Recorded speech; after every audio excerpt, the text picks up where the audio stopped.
This could definitely be one of the more fun hikes I've done recently. Snow everywhere, so up my local hill, thought I'd bring the snowboard, see what's what, hopefully not kill myself.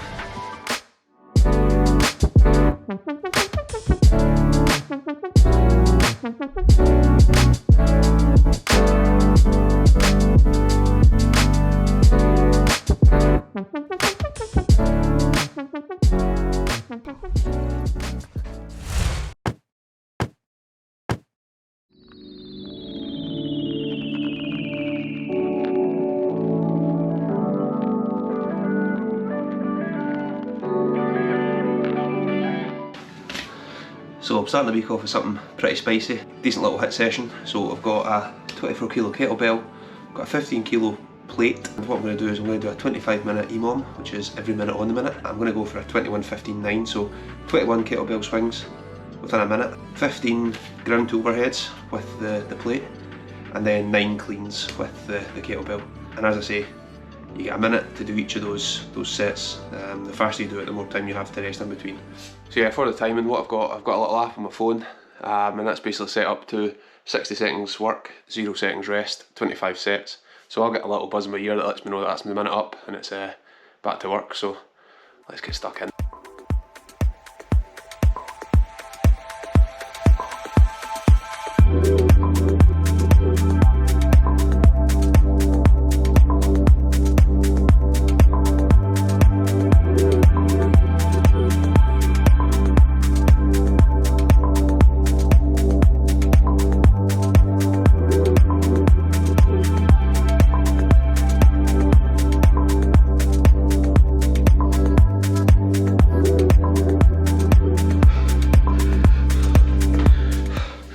Into the last rounds. This is where it counts.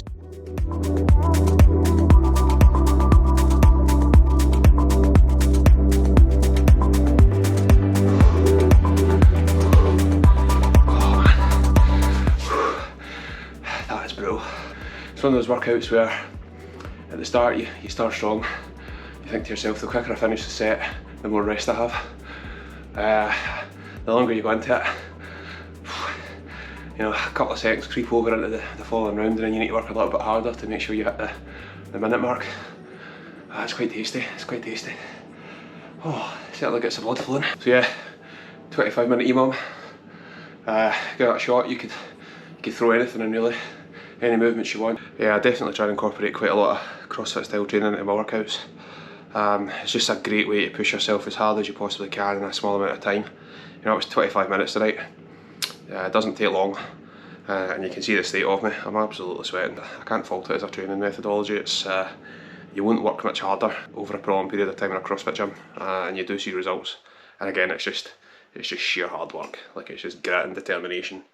Everything's done for time or for reps. There's always a competitive edge in all of it. I find that a really, really useful tool in all my training. You know, I could have come out here tonight and just went through the motions. You know, flung a couple of kettlebell swings, maybe a bit of biceps. You know. Bit of bro science. Coming out here, setting an EMOM, I know exactly the amount of reps I need to do, I know how hard I need to push, just get out and do it. And yeah, it's ace. I will do a future video on HIIT training, so high intensity interval training. There's so many different approaches you can take, you can keep it so varied. EMOMs, AMRAPs, there's all sorts of jargon involved, but it's all pretty simple once you get your head around it. So yeah, that was a great little session just to start the week off, set the mood for the week to go. Starting off with some hard work, long may it continue. This is why I need laser eye surgery. So yeah, Wednesday lunchtime, hump day for most people. So I normally break up the day, try and get out a run or some sort of circuit training at lunchtime, just get away from the computer, but douchebag here has decided to hurt his paw a wee bit, so we're stuck to lead walks for a couple of days. So yeah, a little bit tame this lunchtime, but you know, still get out, get away from the computer, get the steps in. What I've done is I've slung the weighted vest on, just adds an extra bit of effort to the walk, burn a few extra calories. So yeah, I spoke a lot in the first video about how I'm a goal-driven person, and I've got some pretty juicy kind of long-term goals. I've also got some kind of softer, short-term goals. To be fair, maybe the first one should be taming these curls. They're getting out of control now, but you can't even do that at the moment. Can't even go to a barber, so yeah, we'll just soldier on. So Goals. So I've set myself 3 major challenges for this year, and then I've got a handful of softer challenges which I'll just chip away at during the course of the next few months. So the first big challenge is to complete an Ironman 70.3 triathlon, sub 6 hours. Previous effort was 6 hours 12 minutes, including 2 punctures on the bike, so I feel I've definitely got it in me to beat that time. I know swimming might be an issue given current restrictions and also my shoulder injury, so I do have a little trick up my sleeve for that one, which I'll discuss in the future. The next challenge is a bit of a play on a lot of challenges you get online. Normally it's an eating challenge, so how many calories can you eat in a day? I'm going to look at how many calories can I burn in a day, and I'm going to aim for a 5,000 calorie burn via a range of sports within a day. So that'll be a long day, but yeah, good fun challenge. And then moving on to the biggest goal this year is to run a sub 4 hour marathon. I've never ran a marathon to date. I've done heaps of half marathons, but yeah, as I say, never moved up to the larger distance. And it's an itch I definitely want to scratch. Recently I've been out for sort of longer training runs, and at the weekends I've been hitting pretty much half marathon distance without too much trouble. But yeah, I definitely think I've got it in me to complete a full marathon, but I'll stick to a pretty strict training plan, 14 to 20 weeks. Train hard, smash the sub 4 hour marathon. I'll set my own route, my own date, and then complete it.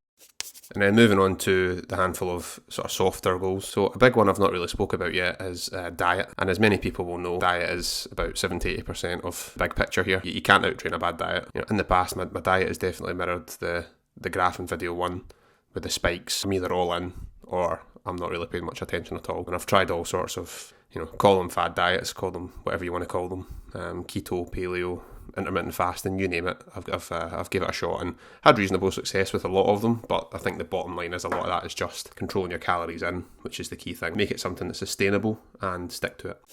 The next one is to become a bit more of a morning person. I'm notoriously terrible at getting out of bed in the morning. I'm not a very pleasant person until I've had about 5 coffees. And again, that needs to change. I need to make the most of the hours within a day. Even more important now that I'm going to be up in my training volume. I can't be selfish. I don't have the luxury of working all day and then training all night, not spending time with my wife or family and friends. But yeah, I'll definitely come up with a method to keep myself honest and accountable early in the morning. The next one, again, is quite important. Harking back to mental health. So I'm sure most people this year have fell victim to this, where you're not really talking to people as much. It's been one of those years where everything's via Zoom, WhatsApp, memes, videos. But it wasn't really until I started recently arranging a weekly chat with my mate. So we go out for a walk, probably about an hour and a half, and we just have a phone call and we just shoot the shit really. I found that really beneficial, to be honest. Again, it's just a bit of banter, but I think a lot of people fell victim to not communicating enough. And then the last one's a bit of fun. Learn to sup, which is stand-up paddleboard.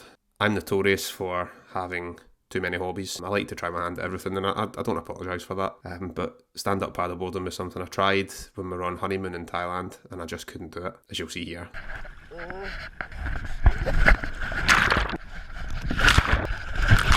Absolutely terrible.